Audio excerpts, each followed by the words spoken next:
صرف 5 منٹ کا مدرسہ قرآن و حدیث کی روشنی میں 3 رمضان المبارک۔ نمبر 1، اسلامی تاریخ۔ حضرت موسیٰ علیہ السلام۔ حضرت موسیٰ علیہ السلام بنی اسرائیل کے جلیل القدر نبی و رسول ہیں۔ فرعون نے ان کی پیدائش کے ڈر سے بنی اسرائیل کے ہزاروں بچوں کو قتل کرا دیا تھا، مگر اللہ تعالیٰ نے ان کی پرورش خود اس کے شاہی محل میں ایک شہزادے کی طرح کرائی۔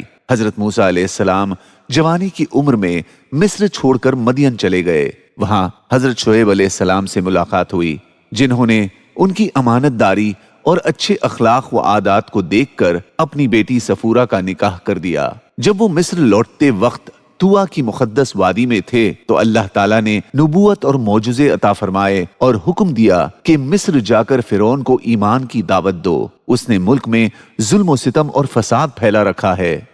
حضرت موسیٰ علیہ السلام کی سفارش پر اللہ تعالیٰ نے ان کے بڑے بھائی حضرت ہارون علیہ السلام کو بھی نبوت سے نوازا۔ دونوں نے جا کر فرعون کو ایمان کی دعوت دی اور معجزے بھی دکھائے۔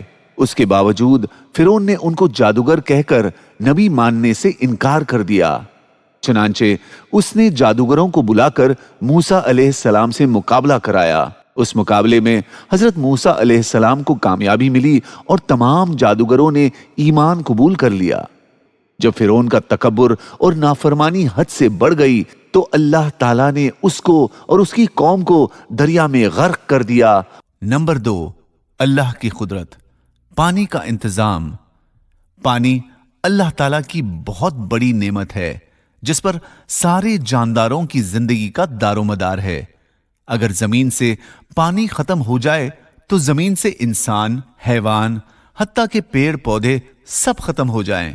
لیکن یہ اللہ تعالیٰ کی بہت بڑی قدرت ہے جس نے سمندروں کی شکل میں پانی کا بہت بڑا ذخیرہ جمع کر رکھا ہے، پھر وہاں سے بادلوں کی شکل میں پانی کو اٹھا کر سوکھی زمین کی طرف برساتا ہے اور پھر اس پانی کو زمین کے اندر ذخیرے کے طور پر جمع کر دیتا ہے، جس سے پیڑ پودوں کو پانی ملتا ہے، جس سے انسان خود پیتا ہے اور اپنی کھیتیاں سیراب کرتا ہے۔ اللہ تعالیٰ نے اپنی اس قدرت کو قرآن میں بیان فرمایا ہے۔ ہم ایک اندازے سے آسمان سے پانی برساتے ہیں، پھر اس کو زمین میں روکے رکھتے ہیں اور اس کو لے جانے اور ختم کر دینے پر بھی ہم قادر ہیں۔ نمبر 3، ایک فرض کے بارے میں، زمین کی پیداوار میں زکوٰۃ۔ رسول اللہ صلی اللہ علیہ وسلم نے فرمایا، جس زمین کی سینچائی بارش، چشمے یا نہر کے پانی سے کی جاتی ہو، اس کی پیداوار میں 10واں حصہ نکالنا فرض ہے، اور جس کی سینچائی کنویں وغیرہ سے، رہٹ یا ٹیوب ویل یا پمپ وغیرہ کے ذریعے کی جاتی ہو تو اس کی پیداوار میں 20واں حصہ نکالنا فرض ہے۔ نمبر 4، ایک سنت کے بارے میں، دودھ پینے کے بعد کلی کرنا۔ رسول اللہ صلی اللہ علیہ وسلم نے دودھ پیا اور کلی فرمائی اور فرمایا کہ اس میں چکنائی ہوتی ہے۔ نمبر 5، ایک اہم عمل کی فضیلت، خزانچی کا باخوشی صدقہ دینا۔ رسول اللہ صلی اللہ علیہ وسلم نے فرمایا، امانت دار خزانچی 2 صدقہ کرنے والوں میں سے ایک ہے، جبکہ اسے صدقہ دینے کا حکم دیا گیا ہو اور وہ خوش دلی سے پورا صدقہ اس شخص کو دے دے جس کو دینے کا حکم ملا ہے۔ نمبر 6، ایک گناہ کے بارے میں، غیبت کرنے کا عذاب۔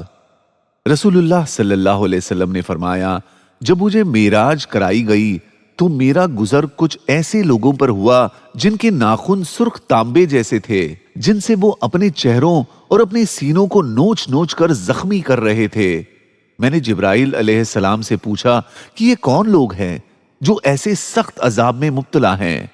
جبرائیل علیہ السلام نے بتایا کہ یہ وہ لوگ ہیں جو زندگی میں لوگوں کے گوشت کھایا کرتے تھے، یعنی غیبت کیا کرتے تھے اور ان کی عزت سے کھیلتے تھے۔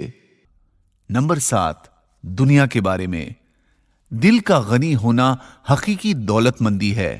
رسول اللہ صلی اللہ علیہ وسلم نے فرمایا، اصل مالداری و دولت مندی یہ نہیں ہے کہ اپنے پاس بہت زیادہ مال و متاع ہو، بلکہ حقیقی مالداری و دولت مندی جس چیز کا نام ہے وہ نفس یعنی دل کا غنی و مالدار ہونا ہے۔ نمبر 8، آخرت کے بارے میں،